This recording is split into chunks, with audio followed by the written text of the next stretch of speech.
তোমার আমার কল্পনার রাজ্যই হলো পড়শি ডায়েরি, যার অপর নাম ভালোবাসা।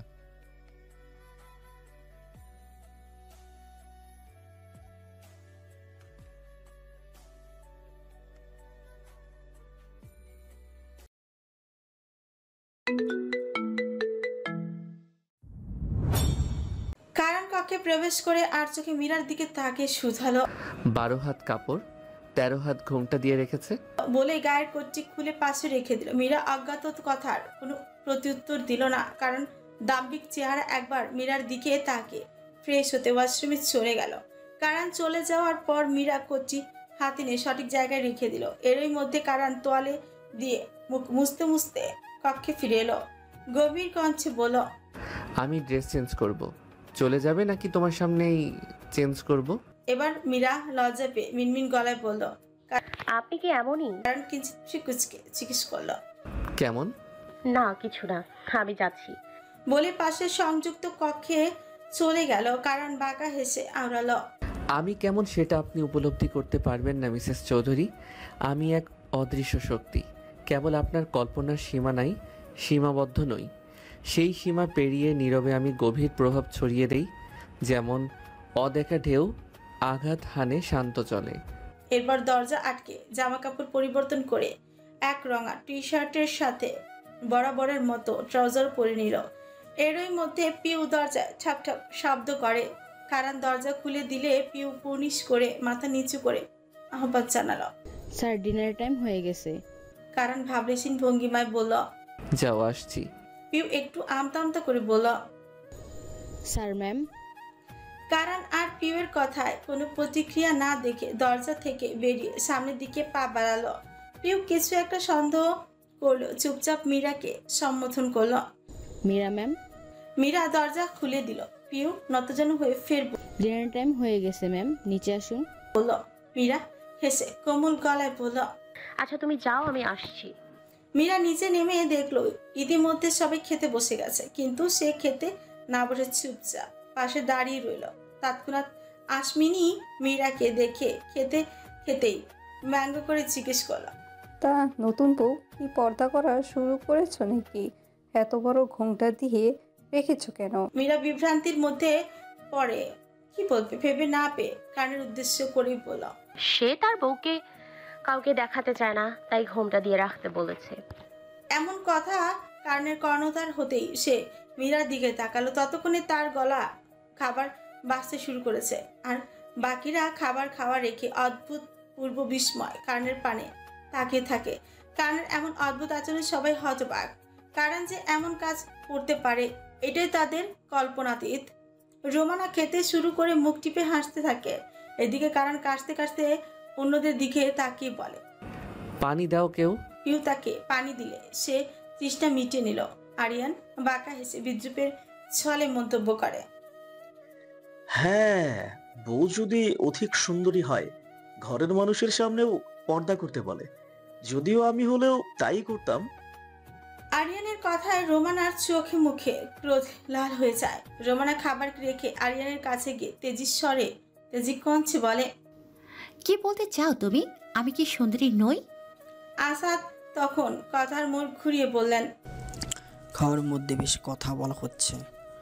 রোমানা আর কোনো প্রতিক্রিয়া না দেখিয়ে গম্ভীর মুখে আরিয়ানের দিকে একবার তাকালো, আরেকবার মীরার পানে ফিরল। অর্থাৎ বাড়ির বড়রা পাশে আছে বলে রাগের বহিঃপ্রকাশের সুযোগ পাচ্ছে না, কিন্তু ভেতরে ভেতরে রোমানা ক্রোধে দাউ দাউ করে চলছে। আসাদ চৌধুরী ঠান্ডা গলায় জিজ্ঞেস করেন, তাহলে কারণ কি ঠিক করলি? হানিমুনে কোথায় যাবি? কারণ ইয়র্কশায়ার পুডিং এর চুকটু মুখে পুড়তে পুড়তে বলতে থাকে, ভাবছি এখন থেকে কেসি হাউসে থাকবো, অফিসে যেতে সুবিধা হবে। আসাদ কারণের এই গা ছাড়া ভাব দেখে মনে মনে একটু বিরক্ত হলেও শান্তভাবে বললেন, তোকে তো হানিমুনের কথা জিজ্ঞেস করলাম। তবে যাই হোক, তুই যা ভালো মনে করিস। যাচ্ছিস কবে? কালকেই। আসাদ মীরার দিকে তাকিয়ে বলেন, ও তাহলে প্যাকিং করা শুরু করুক। কারণ চামচে প্লেট রেখে কপাল কুচকে বলে, কেন, ও কি আমার সাথে যাবে? এই কথা শুনে সবাই অবাক হলো। তবে রোমানার এসব কথায় কান নেই। সে ভাবলেশীন ভাবে খেতে ব্যস্ত। ইসাক আসমিনীর পাশে বসা। আসমিনী ইসাকের দিকে একবার তাকালো। ইসাক আসমিনীর নিকটবর্তী হয়ে মৃদুস্বরে বলল, তুমি যেটা ভাবছো আমি সেটাই ভাবছি। কাজ করে করার মাথা খারাপ হয়ে গেছে, বুঝলে? তিনি একটু আর হেসে নেন, কিন্তু আসমিনী বুদ্ধিমতী, তার মনে কিছুটা খটকা লেগে যায়। আসমিনী মুখের খাবার ধীরে ধীরে চিবাতে চিবাতে ভাবনায় ডুবে যায়। উহু, কারণ না ভেবে কিছু বলে না। তাহলে এই বিয়েতে খাপলাটা কি?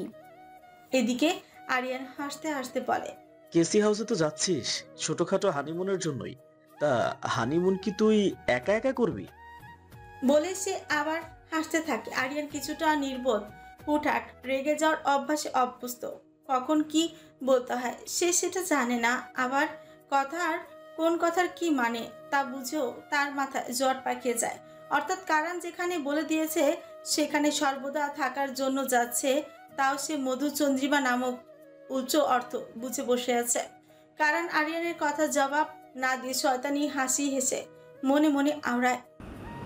ও যদি আমার সবকিছু মেনে নিতে পারে তবে যাক। এবার তীক্ষ্ণ দৃষ্টিতে মীরার দিকে তাকিয়ে দাঁতে দাঁত চেপে পুনরায় মনে মনে বলে, marry me will turn out to be the biggest regret of your life. Just wait and you will see. এরই মধ্যে আসাদ মীরার পানে তাকিয়ে বলে উঠছে, মা, তুমি খেতে বসলে না? মীরা নরম গলায় বলে, এই তো বাবা, খাবো, আপনারা উঠুন তারপর। আসমিনী খাওয়া শেষ করে মীরার কাছে গিয়ে গম্ভীর মুখে বললেন, এসব নিয়ম কানুন এখানে খাটিও না, তোমারই ক্ষতি। যাও খেতে বসো। কথা শেষ করে তিনি নিঃশব্দে উপরে উঠলেন। একে একে বাকিরাও আহার সমাপন করে নিজ নিজ কক্ষে চলে গেল। মীরা এবার ঘুমচে খুলে কঠোর মুখয়বে ভারী কণ্ঠে বলল, যে স্বামী বাসর রাতে স্ত্রীর সঙ্গে অমন আচরণ করতে পারে তাকে মুখ দেখানোর ইচ্ছা আমারও নেই। আপনার প্রথম আদেশ আমি অক্ষরে অক্ষরে পালন করব। আপনি যদিও স্বামীর কর্তব্য পালন করেননি, আমাকে তো আপনার স্ত্রীর দায়িত্ব পালন করতেই হবে, কারণ প্রত্যেকের পাপের ফল তাকে নিজেকেই ভোগ করতে হয়। বলেই কষ্ট মিশ্রিত একটা দীর্ঘশ্বাস পেল। এরপর মীরা খাওয়ার জন্য প্লেট সাজাতে লাগলো। এর মধ্যে পিউ রান্নাঘর থেকে হুড়মুড়িয়ে এসে বলে, আরে ম্যাম কি করছেন? আমি বেড়ে দিচ্ছি, আপনি বসুন প্লিজ। মীরা হেসে বলে, তোমার খাওয়া হয়েছে আর ইভানা খেয়েছে? পিউ মাথা নিচু করে সরল কণ্ঠে বলল, ম্যাম আমরা মেয়েরা সবাই শেষে খাই, আপনি খেয়ে নিন, দেন আমরা খাবো। মীরা হেসে বলে, ওকে ডাকো, আজকে আমরা তিনজন একসাথে খাবো। কিন্তু ম্যাম। কোনো কিন্তু না, যেটা বলছি সেটা শোনো। পিউ হাসতে হাসতে কুর্নিশ করে ইভানাকে নিয়ে আসলো। মীরা চেয়ার থেকে উঠে নিজে ওদের খাবার বেড়ে দিল। তারা যদিও বারণ করেছে এবং বেশ ইতস্তত বোধও করছে, কিন্তু মীরার এই সুন্দর ব্যবহারে তারা অবাকের সাথে খুশিও হলো। খাওয়া শেষ করে তিনজনে হাতে হাতে ডাইনিং টেবিল গুছিয়ে রাখলো। মীরা কাজের ফাঁকে ফাঁকে মাঝে মাঝে তাদের সাথে কথা বলে অনেকটা পরিচিত হয়ে নিল। অন্যদিকে আরিয়ানের কক্ষে গিয়ে বিছানায় বসে ফোন টিপতে মনোযোগী হলো। রোমানা ডিভানে বসে অনেকক্ষণ আরিয়ানের দিকে ক্রোধে অগ্নিমুখী দিকে তাকিয়েছিল, কিন্তু আরিয়ানের হেলদোলহীন মনোভাব দেখে সে বেশ বিরক্ত হলো। পরে আরিয়ানের কাছে গিয়ে আরিয়ানের মাথার পেছনে চুল ধরে মাথা তুলে নিজের মুখশ্রীর দিকে তাক করে ক্রোধের ছোঁয়া শক্ত করে বলল, ভালো করে দেখে বলো, আমি কি সুন্দর নই? আরিয়ান রোমানার এমন আচমকা আচরণে আশ্চর্য হয়ে রাগান্বিত কণ্ঠে বলে, দিনে দিনে বেশ বেয়াদব হয়ে গেছে রোমানা, চুল ছাড়ো। রোমানা বাঁকা হাসি দিয়ে বলে, আমাকে ভালো কবে দেখলে তুমি? আর যা বলেছি তার অ্যান্সার দাও। আরিয়ান টান দিয়ে রোমানাকে কোলের মধ্যে বসিয়ে রোমানার ছোটে কামড় বসিয়ে বলে, সুন্দরী না হলে কি আর এতদিন আরিয়ানের সাথে থাকতে পারতে? কিন্তু রহস্যটা আসলে অন্য জায়গায়। কিভাবে তুমি তার মনটাকে নিজের দিকে বেঁধে রেখেছো? বলেই হেসে রোমানার গলায় মুখ ডুবাতে থাকে, কিন্তু রোমানা সেদিকে অনুভূতিহীন হয়ে চোখ মুখ কঠিন করে মনে মনে আওড়ায়, তুমি যতই আমার কাছে এসে রাগ ভাঙানোর চেষ্টা করো, আমি কিন্তু তোমাকে গভীরভাবে চিনি। তোমার প্রতিটা অঙ্গভঙ্গি, প্রতিটি কথার ভেতরে যে সূক্ষ্ম রেখা নিহিত তা আমার দৃষ্টি এড়ায়নি। আর আমার অগোচরে তুমি কি করো তাও আমার অজানা নয়, কিন্তু তাও মাঝে মাঝে তোমার মুখোশের নিচে যে চেহারা, তা আমার কাছে রহস্যের মতো। এই রহস্য আমাকে গভীর চিন্তায় অতলে টেনে নিয়ে যায়। রাত প্রায় 12:30টার কাছাকাছি ইসা মনোযোগী হয়ে কিছু রিপোর্ট দেখায় ব্যস্ত। আসমিনী কক্ষে ঢোকার পর থেকে অস্থির। তিনি কিছু একটা গভীর চিন্তায় ডুবে আছেন। বিছানার বসে বারংবার পা নাড়িয়ে যাচ্ছে। ইতিমধ্যে ইসা কাজ করতে করতেই বলল, কয়টা বাজে? কোনো খেয়াল আছে? ঘুমাচ্ছ না কেন? কথাটা আসমিনী কর্ণকুহরে পৌঁছাতে মস্তিষ্ক সজাগ হয়ে উঠল। মুখের প্রকাশভঙ্গি পাল্টে গম্ভীর হয়ে সে প্রশ্ন করল, তোমার কি কারণ মীরার বিয়েটা স্বাভাবিক মনে হয়? ইসাক ঠান্ডা গলায় বলল। বুঝিনি। আসমিনী নড়ে চড়ে বসে ইসাকের দিকে খানিকটা মাথা ঝুঁকে বলল, সব সময় এত যে মাথা খাটাও, এসব নিয়ে কিছু ভাবলে না? ইসাক কাজ করতে করতে কপাল কুঁচকে বলে, কি সব যাতা বলছো? কি বলতে চাও সোজা সাপটা বলো। আমার কেন যেন মনে হচ্ছে এই বিয়ের ব্যাপারটায় ভাইয়ার কোনো উদ্দেশ্য আছে। তুমি বলো, যেখানে চৌধুরী বাড়ির সবার বিয়ে এত ধুমধামে হয়েছে, সেখানে ওনার হাতুড়ির সন্তান কারণের বিয়ে এইভাবে কোনো প্রোগ্রাম ছাড়া, রিলেটিভ ও ফ্রেন্ডদেরও ইনভিটেশন ছাড়াই বিয়েটা দিয়ে দিল, তাও কিনা এত জলদি। ইসাক কাজ বন্ধ করে আসমিনীর কাছে গিয়ে বলল, কি বলতে চাচ্ছ তুমি? দেখো ভাইয়া, যতই বলুক ইসলাম অনুসারে ধুমধামে বিয়ে দেওয়া উচিত নয়, বা কারণের কাজের এক্সকিউজও দিক, তোমার কি কিছু সন্দেহ হয় না? আবার কারণের ব্যবহারটাও কেমন দেখেছ, যেন এই বিয়েটা করে ওর কোনো মাথায় খামতিয়ে নেই। অর্থাৎ বিয়ে করেছে এই পর্যন্তই, আবার হানিমুনেও যাবে না। তোমার কি কিছুই অন্যরকম মনে হচ্ছে না? এবার ইসাক গাড়িতে হাত বোলাতে থাকলো। কপালে কয়েকটা চিন্তিত তরঙ্গ রেখা দৃশ্যমান। আসমিনের পানে তাকিয়ে ইসাক বিয়েটা নিয়ে একটু সন্দেহ বোধ করলো। আরেক দিকে সব ঠিকঠাক করে মীরা কক্ষে প্রবেশ করে দেখে ইতিমধ্যে কারা নিদ্রায় আচ্ছন্ন। মীরা গভীর একটা শ্বাস ছেড়ে আলো নিভিয়ে দিয়ে পাশে সংযুক্ত কক্ষে চলে যায়। এটুকু বলে মীরা থেমে গেল, কারণ এখান থেকে তার জীবনের অন্ধকার অধ্যায় শুরু হতে চলেছে। শারমিন অধীর হয়ে জিজ্ঞেস করলো, ম্যাডাম থেমে গেলেন কেন? তারপর কি হলো প্লিজ বলুন। মীরা একটু দম নিয়ে বলল, এক গ্লাস পানি দিতে পারবেন? গলাটা শুকিয়ে যাচ্ছে। শারমিন তড়িঘড়ি করে পানি এনে দিল। মীরা পানি খেয়ে ঝোঁক গিলে বলল, ধন্যবাদ। একটা কথা জানতে পারবো, কারণ চৌধুরী কি বেঁচে আছে? থাকলে এখন তার অবস্থা কেমন? তবে কথাটা বলতে গিয়ে গলায় বেশ একটা ধাক্কাই খেলো। শারমিন মনে মনে সন্দেহ করে, ভ্রু কুঁচকে নেয়। শারমিন নিজেই নিজেকে বোঝায়, এই গল্পের অন্তিম রহস্যের মোড় যেভাবেই হোক আমাকে শুনতেই হবে। যে নারী কিনা নিজের হাতে স্বামীকে আঘাত করেছে, সেই আবার এত উদ্বেগ নিয়ে তার বর্তমান অবস্থা জানতে চাচ্ছে। ব্যাপারটা স্বাভাবিক খুনের ঘটনা বলে মনে হচ্ছে না। এমন সময় আমান ঢুকে কাঠ খোঁচা কঞ্চি বলে উঠল, বলা যাচ্ছে না বাঁচবে কিনা। কারণ চৌধুরী এখন আইসিইউতে লাইফ সাপোর্টে আছেন, বাঁচার সম্ভাবনা 50-50। এই কথা শোনার পরে মীরার শ্বাস ধীরে ধীরে বেড়ে যেতে লাগলো। তার চোখের সামনে সবকিছু ঝাপসা হতে শুরু করলো। মনে হলো অন্ধকার তাকে গ্রাস করতে আসছে, আর সেই অন্ধকারে সে ডুবে যাবে। কারণ বেঁচে আছে এই কথা শোনার অপেক্ষায় ছিল মীরা, কিন্তু আইসিইউ এই কথাটা শুনে তার মনের ভিতর মৃত্যু হিমশীতল স্পর্শ নিয়ে এলো। মীরা জানে আইসিইউতে সেসব মানুষদেরই রাখা হয় যারা বেঁচে থাকার শেষ সীমানে পৌঁছে গেছে। আমার তীক্ষ্ণ দৃষ্টিতে তাকে পুনরায় বলল, তবে কারণ চৌধুরী যদি মারা যান, হাসির হাত থেকে আপনাকে কেউ বাঁচাতে পারবে না, এটা নিশ্চিত। অথচ শারমিন মীরার গতিবিধি দেখে বলে, স্যার ম্যাডামের কি যেন হয়। কিন্তু শেষ করার আগে মীরা মেঝেতে ঢলে পড়ল। তার চেতনা হারিয়ে গেল। শারমিন চিৎকার করে উঠল, ম্যাডাম, মীরা ম্যাডাম। দ্রুতই শারমিন মীরাকে মেঝেতে শুইয়ে দিল। আমান সামান্য উত্তেজিত হলেও কঠোর কণ্ঠে বলল, তাড়াতাড়ি ডাক্তার ডেকে আনুন। কিছুক্ষণ পর জেলের ডাক্তার এসে মীরাকে পরীক্ষা করে বলল, তেমন কোনো গুরুতর সমস্যা নেই, মানসিক চাপের জন্য এমনটা হয়েছে, ওনার বিশ্রামের প্রয়োজন। বলে চলে গেলেন। শারমিন চিন্তিত স্বরেই বলল, স্যার উনি কাল রাতে ঘুমাননি, আবার খাওয়া দাওয়া করেনি, তাই হয়তো এমন হয়েছে। পান চোখে হিংস্র দৃষ্টি নিয়ে মীরার দিকে তাকিয়ে বলল, ঠিক আছে, আপনি বাহিরে যান, এই রুমে আর কেউ আসবেন না, আমি আছি। জি স্যার। শারমিন স্যালুট দিয়ে বেরিয়ে গেল। ঘড়িতে রাত 11:12। মীরার এখনো জ্ঞান ফেরেনি। আমান টেবিলের সামনে বসে মীরার দিকে একটানা তাকিয়ে থেকে ডেস্কের ওপর থাকা কাগজ চাপা অস্থিরভাবে ঘুরিয়ে চলেছে। তার দৃষ্টি তীক্ষ্ণ ছুরির মতো মীরার দিকে বিঁধে আছে, অর্থাৎ চোখ দিয়ে মীরাকে খেয়ে ফেলতে চায়। অবশেষে আমার নিজের মধ্যে থাকা নিয়ন্ত্রণ হারিয়ে ফেলে। চেয়ার থেকে উঠে মীরার কয়েদখানায় প্রবেশ করলো। হিংস্র দৃষ্টিতে মীরার প্রতিটি অঙ্গ প্রত্যঙ্গকে গভীরভাবে পরখ করলো আনমনেই বলে, এত সৌন্দর্য কারান চৌধুরী কি একাই বুক করবে? এত সুন্দর ভয়ঙ্কর ফিগার দেখলে তো খেয়ে ফেলতে ইচ্ছে করে। বলে বাঁকা হাসলো। আমান চারপাশে তাকে নিশ্চিত হলো কেউ দেখছে না। এরপর মীরার দিকে আরো এক পা এগিয়ে এলো। তার দৃষ্টি মীরার রক্তমাখা মুখের উপর স্থির হয়ে গেল।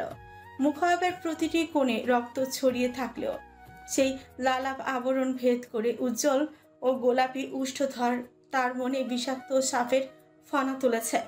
রক্তাক্ত চেহারা আমানের কাছে নতুন কিছু নয়, কিন্তু যা তাকে নাড়িয়ে দিল তা হলো এই ভয়াবহতার মাঝেও লুকিয়ে থাকা এক অভিনব দুর্নিবার সৌন্দর্য, যা এর আগে কখনো সে দেখেনি।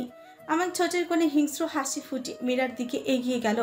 চুম্বনের উদ্দেশ্যে মীরা ছোটের একদম কাছে চলে গেল, কিন্তু হঠাৎ করেই কাল সন্ধ্যার সেই ভয়াবহ মুহূর্ত তার মস্তিষ্কে ভেসে উঠল, যখন মীরা রক্তমাখা ছুরি হাতে থানার বাইরে দাঁড়িয়েছিল।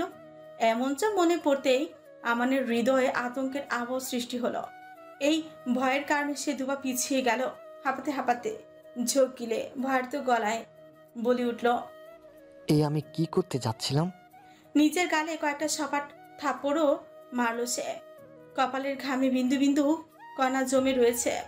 পকেটে থেকে রুমাল বের করে কপাল মুছে নিয়ে বলল, যে মেয়ে কিনা কারান চৌধুরীর মতো মানুষকে ওইভাবে আঘাত করতে পারে না, ও আমাকেও শেষ করে দেবে। বলে তড়িঘড়ি করে কয়েদখানা থেকে বেরিয়ে এলো। বেরিয়েই টেবিলের উপর রাখা পানির বোতল তুলে এক শ্বাসে ছকছক করে খেয়ে নিল। এরপর বড় বড় শ্বাস নিতে নিতে উচ্চস্বরে ডেকে উঠল, রফিক, রফিক।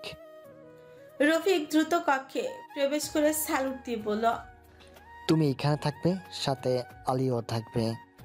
আমি অন্য কয়েদিদের দেখতে যাচ্ছি। আমান ভয় কাঁপতে কাঁপতে দ্রুত কক্ষ থেকে প্রস্থান করলো।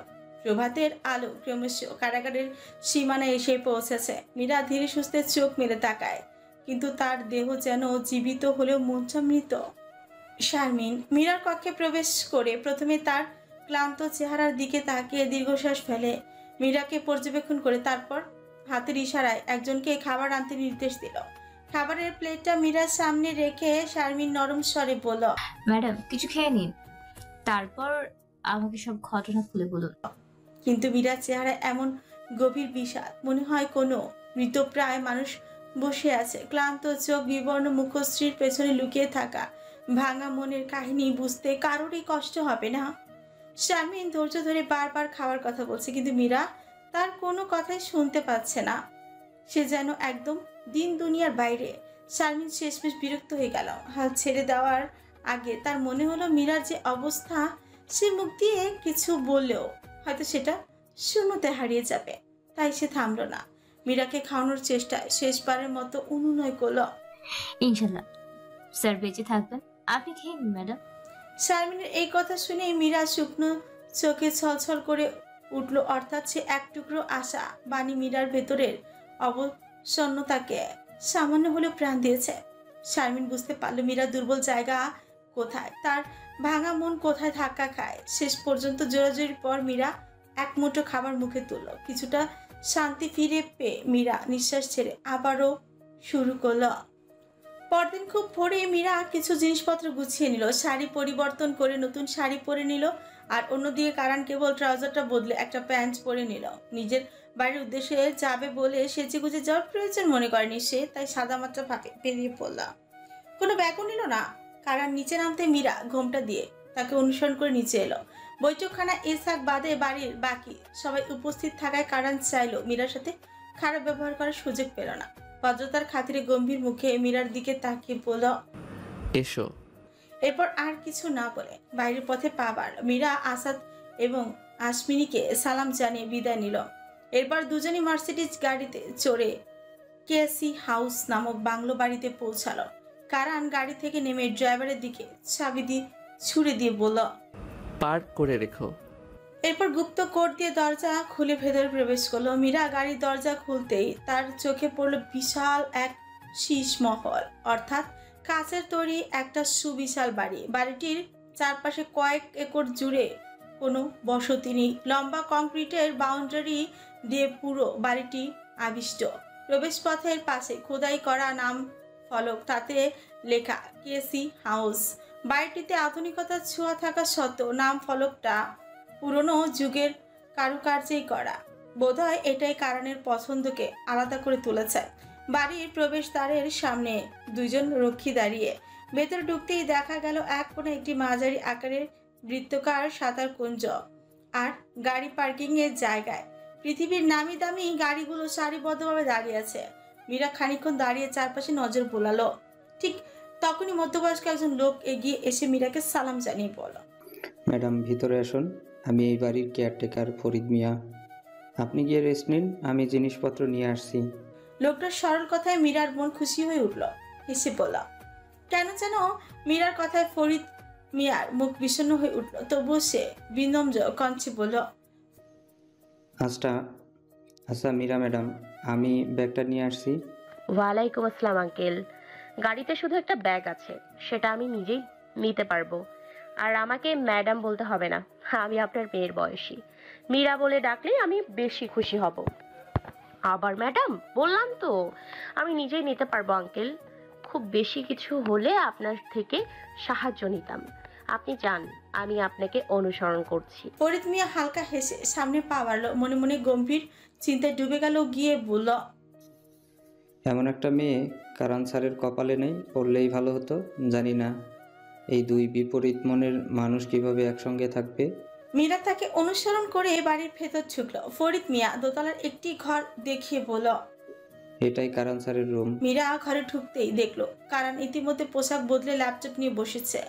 আর চোখে মীরার দিকে তাকে গম্ভীর কণ্ঠে বলল, মীরা আমার জন্য এক কাপ কফি বানিয়ে নিয়ে এসো। শান্তভাবে বলল, একটু অপেক্ষা করুন, ফ্রেশ হয়ে এনে দিচ্ছি। কারণ কপাল কুচকে কড়া কণ্ঠে বল, আমি যখন যা চাইবো ঠিক তখনই দিতে হবে। আমার মুখের উপর কথা বলা আমার পছন্দ না। কিছুর বিস্মিত হলেও কোনো না করে নিচে নেমে গিয়ে ফরিদ মিয়ার থেকে রান্নাঘর কোথায় জেনে নিল এবং ক্ষণকাল পর কফি বানিয়ে উপরে গেল। কারণ কফি হাতে নিয়ে রাগান্বিত চেহারা মীরার দিকে তাকাল। আচমকাই কফির পুরোটা মীরার গায়ে ঠেলে দিল। মীরা গরম অনুভব করে কাঁধে হাত দিয়ে দ্রুত স্পর্শ করলো। কারণের এই অদ্ভুত আচরণে মীরা নির্বাকের মতো তাকিয়ে রইল। কারণ বাঁকা হেসে বলল, আমি ব্ল্যাক কফি খাই। তারপর মীরার দিকে ঘনিষ্ঠভাবে এগিয়ে গিয়ে কঠিন স্বরে বলল, আমার সম্পর্কে আগে থেকে জেনে তোমার আমাকে বিয়ে করা উচিত ছিল। এরপর থেকে যেন কোনো ভুল না হয়। আবার বানিয়ে আনো, যাও। কফিটা খুব বেশি গরম না হওয়ায় মীরার শরীর পুড়ে যায়নি, তবে কিছুটা লাল হয়ে গেছে। মীরা ঘোমটার নিচে মুখ লুকিয়ে চোখের জল মুছে ফেলার চেষ্টা করলো। কান্না ভেজা কণ্ঠে জিজ্ঞেস করলো, আপনি কি মানুষ? কারণ শয়তানি হাসি এসে উত্তর দিল, না তো, আমার চেহারা তো কোনো ভিন গ্রহের প্রাণীর মতো। তারপর চিৎকার করে বলল, এসব ন্যাকামি বন্ধ করে কফি বানাও, যাও। মীরা বিদ্যুৎ গতিতে কেঁপে উঠল কারণের সেই হুঙ্কারে। বুঝতে পারলো এমন এক পুরুষের সাথে তার বিয়ে হয়েছে যার মনে মনুষ্যত্বের লেশ মাত্র নেই। মর্মাহত মনে নিঃশ্বাস ছেড়ে বলল, আচ্ছা নিয়ে আসছি। কারণ আর হেসে নিজেকে বলল, মাত্র তো শুরু বেবি, আগে আগে দেখো হোতা হ্যাঁ ক্যা। মীরা নতুন করে কফি বানিয়ে উপরে আসলো, কিন্তু কারণ তখন কক্ষে নেই। দাঁতে দাঁত চেপে বলল, আবার কোথায় গেল? 10 মিনিট পর কারণ বাথরুম থেকে ফিরে এসে বলল, কফি ঠান্ডা হয়ে গেছে, আবার বানিয়ে আনো। আবারও মীরা বানিয়ে আনলো, কিন্তু কারণ বলল, ফ্রেশ হয়ে এসো, নোংরা শরীর দেখলে আমার অস্বস্তি লাগে। মীরা ফ্রেশ হতে চলে গেল আর সুযোগ কারণ সেই কফি ডাস্টবিনে ফেলে দিল। মীরা ফিরে আসার পর কারণ আবার গম্ভীর কণ্ঠে বলল, কফির টেস্ট ভালো ছিল না, আবার বানিয়ে আনো। এভাবে বারবার কফি বানিয়ে আনলো কারণের আসল উদ্দেশ্য ছিল মীরাকে কষ্ট দেয়া। অবশ্যই মীরা বিরক্ত হয়ে জড়িয়ে বলল, আপনি কি আমাকে রোবট মনে করেন নাকি? কারণ ছোট বাকি হাসলো। ও, তুমি তাহলে চেঁচিয়েও কথা বলতে পারো? কারান চৌধুরীর সামনে প্রথমবার কেউ গলা উঁচু করলো। এই ফার্স্ট টাইম ভুল করেছো, এটাই যেন লাস্ট হয়। এখন যাও, আবার বানিয়ে আনো। মীরা ভীত হলেও প্রতিক্রিয়া না দেখিয়ে পুনরায় কফি বানিয়ে আনলো। কফির কাপ কারণের হাতে দিয়ে বলল, এবার টেস্ট করে দেখুন, ইউটিউব দেখে বেস্ট ব্ল্যাক কফিটা বানিয়েছি। কারণ এবার আর বাহানা করতে পারলো না। মীরার সামনে দাঁড়িয়ে থাকায় বাধ্য হয়ে কফি চেখে দেখলো। তার মুখে কফির স্বাদ বেশ ভালো লাগলো, তবে সে তা মীরাকে বুঝতে দিল না। মুখের ভাব পরিবর্তন না করে বলল, সকাল আর রাতে এইভাবে কফি বানাবে, এখন বেরিয়ে যাও। মীরা নিরুত্তর বেরিয়ে গেল। হয়তো চেয়েছিল কারণ অন্তত কফি খেয়ে একটুখানি প্রশংসা করবে, কিন্তু সেটা নিচকেই বোকাচোকা স্বপ্ন। মীরা বেরিয়ে যাওয়ার পর কারণ কফিতে চুমুক দিতে দিতে ঋতুস্বরে বলে উঠল, আর যাই হোক, কফি তো আপনি দারুণ বানান মিসেস চৌধুরী। তার কণ্ঠে শয়তানি হাসি ফুটল। অর্থাৎ মীরাকে কষ্ট দিয়ে নিজের আনন্দ খুঁজে পেয়েছে, কিন্তু মনের গভীরে কফির প্রশংসা করতে বাধ্য হলো। রাত গভীর হতে থাকলো। যে যার কক্ষে নিজের মতো করে সময় কাটালো। কারণ নিঃশব্দে নিজের কক্ষে শুয়ে পড়লো। মাথার ভেতর কেবল বিজয়ের হাসি। মীরার মনোবল ভেঙে দিয়ে এক ধরনের পরিতৃপ্তি পেয়েছে। আর মীরাকে আলাদা করে ঘুমাতে পাঠিয়ে দিলেও সেই নির্জনতায় চোখের কোণে জমে থাকা অশ্রু আর বুকের ভেতর অগণিত প্রশ্নের উত্তর খুঁজে বেড়াচ্ছিল। পরের দিন ঘর পরিষ্কার করার উদ্দেশ্যে কারণের কক্ষে ঢুকতেই যে দৃশ্য দেখলো তাতে মীরা নিঃশ্বাস আটকে গেল। দেখে কারণ গোসল করে এসে তোয়ালে পরিধানে আলমারি থেকে কাপড় বের করছে। মীরাকে দেখা মাত্র দাঁড়িয়ে গেল। মীরা এক নজরে কারণকে পরখ করে নিল। 6 ফুট লম্বা সুঠাম দেহের প্রতিটি পেশি নিখুঁত ছাঁচে করা। ভেজা কেশলয়ে হালকা পানি ঝরছে, আর তার তীক্ষ্ণ নীল চোখ মীরার মনের গভীরে খুঁজে ফিরছে এক অপার আকর্ষণ। কারণের বক্ষদেশ জলকণাগুলো সূর্যের আলো রূপলি আভায় ঝলঝল করছে, আর তার মসৃণ শক্ত পেশিবহুল বাহুগুলোই মীরার দৃষ্টিকে আটকে রাখার জন্য যথেষ্ট। সেই চাপদারির নিচে সুগঠিত চোয়াল আর কালচে গোলাপি ঠোঁটের নিখুঁত ভঙ্গি তাকে মোহময় করে তুলেছে। তার মসৃণ ফর্সা শরীরের প্রতিটি ভাঁজ, প্রতিটি শিরা সৌন্দর্যের অদ্ভুত সংমিশ্রণ। মীরার স্পন্দনের গতি বেড়ে গেল। কারণের শরীরের সৌন্দর্য তাকে পুরোপুরি বশীভূত করে ফেলেছে। কারণ দেয়ালে হেলান দিয়ে কাচকুচে গলায় বলল, তুমি এই রুমে কি করছো? কানে কথাটা কানে আসতে মীরার এতক্ষণকার ঘোর ভেঙে গেল। কারণ গম্ভীর কণ্ঠে আবার বলল, এইভাবে বেহায়ের মতো তাকিয়ে আছো কেন? আগে কি ছেলে দেখোনি, নাকি আমার নতুন করে চেহারা খুলেছে? কারণের এমন লজ্জাজনক কথা শুনে মীরার কান লাল হয়ে গেল। সাথে যে অনেকটা অপমানিত বোধ করছে, সেটা যদি ঘোমটার আড়াল থেকে কারণ মীরার লজ্জা আরক্ত হয়ে কুচকে যাওয়া মুখশ্রী দেখতো, তাহলে ঠিকই টের পেয়েছে। তো মেয়ে হয়ে একটা ছেলের দিকে কতক্ষণ তাকিয়েছিল, আবার সেই ছেলেই ওইভাবে কতগুলো লজ্জালো প্রশ্ন করলো। এই পরিস্থিতিতে পড়ার থেকে তো পটল তোলা ভালো ছিল। অপ্রস্তুত হয়ে মীরা চোখের পলক বুঝিয়ে দাঁত দিয়ে কিন্তু জিভ কেটে নিল। সাথে সাথে পেছন ফিরে নিজেকে স্বাভাবিক করে বলল, সরি, আমি তো আসলে রুম গোছাতে এসেছিলাম। এরপর কানের দিকে পাল্টা আঙুল ছুড়ে দিয়ে তাতে চেপে বলল, কিন্তু আপনার কি লজ্জা নেই নাকি? এভাবে একটা মেয়ের সামনে দাঁড়িয়ে আছেন। মীরার এই বক্তব্য শুনে কারণ বিস্মিত হলো। অর্থাৎ সে নিজের কক্ষে যেমন খুশি থাকবে, তাতে লজ্জা পাওয়ার কি আছে? কারণ ছোটের করে তার ছেলের হাসি হাসল।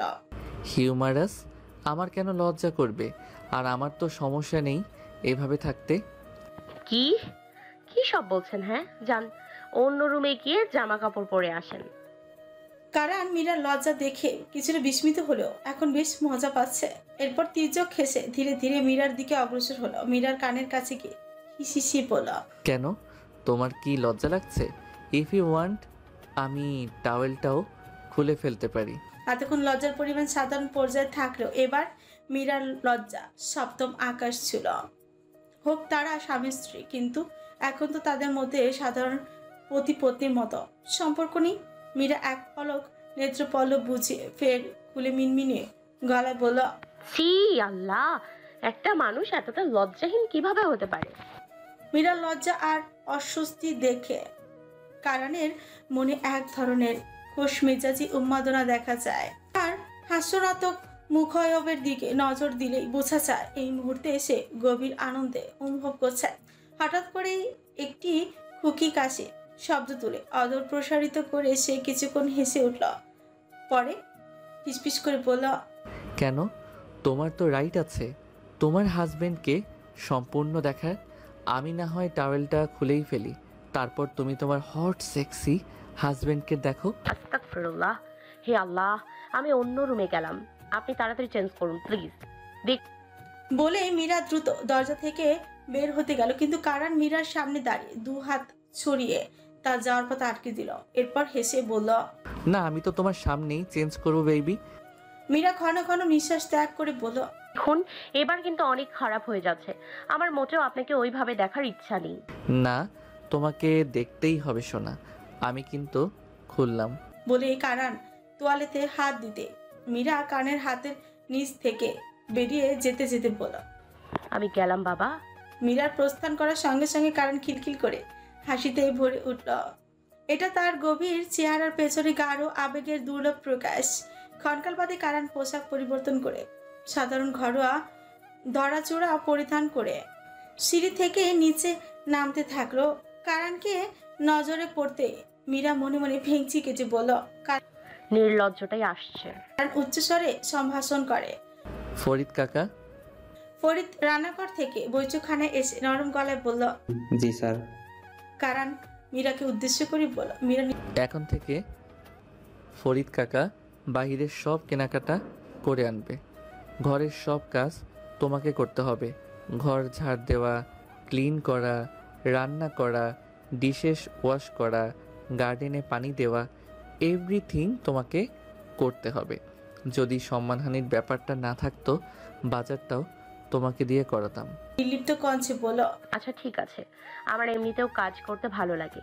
তাহলে তো ভালোই, আমিও দেখি কয়দিন আপনার ভালো লাগে। আমাকে বিয়ে করার শখ যদি না মিটিয়েছি বেবি, নিজে থেকে ডিভোর্স দিতে বাধ্য হবে। কারণ ম্লান হেসে বলল। এরপর মীরা কারণকে কফি তৈরি করে দিতে গেল। কারণ কফি খেয়ে উপরে উঠে অফিসের পোশাক পরে প্রভাতে নাস্তা সেরে অফিসের উদ্দেশ্যে বেরিয়ে গেল। কারণ বেরোতে মীরা সারাদিনে নিরবিচ্ছিন্ন কাজ শুরু হয়ে গেল। এই কাজের অন্ত নেই, এক একটি কাজ আরেকটিকে ধাবিত করে নিয়ে যাচ্ছে। দিনভর বিরতহীন কাজ করতে করতে মীরার শরীর ক্লান্ত হয়ে পড়েছে। ঘড়ির কাঁটা রাত 9টায় পেরিয়ে গেছে। কিছুক্ষণ পরে কারণ অফিস থেকে ফিরে এলো। পোশাক পরিবর্তন করে রাতের খাবার খেয়ে নিজের কক্ষে প্রবেশ করলো। মীরা ক্লান্ত শরীর নিয়ে যখন পাশের কক্ষে যেতে উদ্যত, তখনই কারণ ঠান্ডা গলায় বলে উঠল, একটা ফ্রেশ স্পাইসি চাইনিজ পাস্তা বানিয়ে আনো। মীরা তৎক্ষণাৎ পিছন ফিরে তাকালো। চাইনিজ? কিন্তু চাইনিজ তো কখনো বানাইনি। সেটা আমার দেখার বিষয় নয়, যাও তাড়াতাড়ি আনো। মীরা ইউটিউবের সাহায্যে পাস্তা বানিয়ে ফিরে এলো। কারণ খাবার খেতে খেতে বলল, এসির টেম্পারেচারটা কমাও। মীরা একটি দীর্ঘ নিঃশ্বাস ছাড়লো। চাপা ক্ষোভ তাকে নিঃশব্দে ঘিরে রেখেছে, কিন্তু তাও টেম্পারেচারের কমিয়ে দিল। কিন্তু কারণ খাবার চিবোতে চিবোতে আবার বলল, আরো। মীরা আবারও টেম্পারেচার কমালো। টিভি অন করো। মীরা বিস্মিত হয়ে বলল, কিন্তু আপনি তো ল্যাপটপে কাজ করছেন।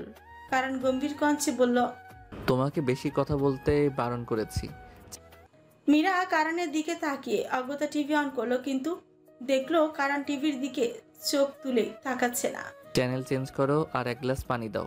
মীরা এবার বুঝতে পারলো কারণ ইচ্ছে করে এমন করেছে। পাশে রাখা পানির গ্লাস তার হাতের কাছে রয়েছে, অথচ সে গ্লাসের জন্য আলাদা করে আদেশ করলো।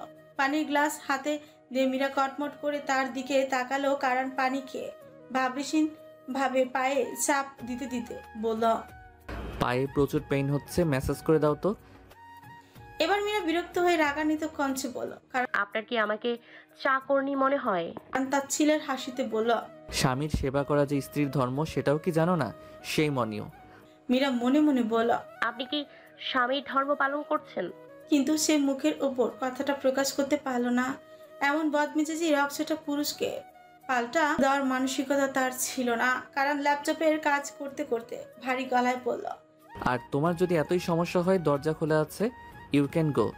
এই কথা শুনে মীরার মন খানিকটা বিষম খেল। অবশেষে সে নিশ্চুপ হয়ে ম্যাসাজ করতে লাগলো। কিছুক্ষণ পর কারান বসে বসে ঘুমিয়ে পড়ল। মীরা ল্যাপটপ অফ করে কারানকে শুইয়ে দিয়ে তাকিয়ে রইল, যেখানে তার ত্রুটি ও তীব্রতার মাঝেও একটি অব্যক্ত প্রেমকে অনুভব করতে চায়। মীরা কিঞ্চিত হেসে বলে, ইস, কি সুন্দর লাগছে ওকে। তবে দেখতে যতটা সুদর্শন, তার ব্যবহার ততটাই তিক্ত। এত রাগ?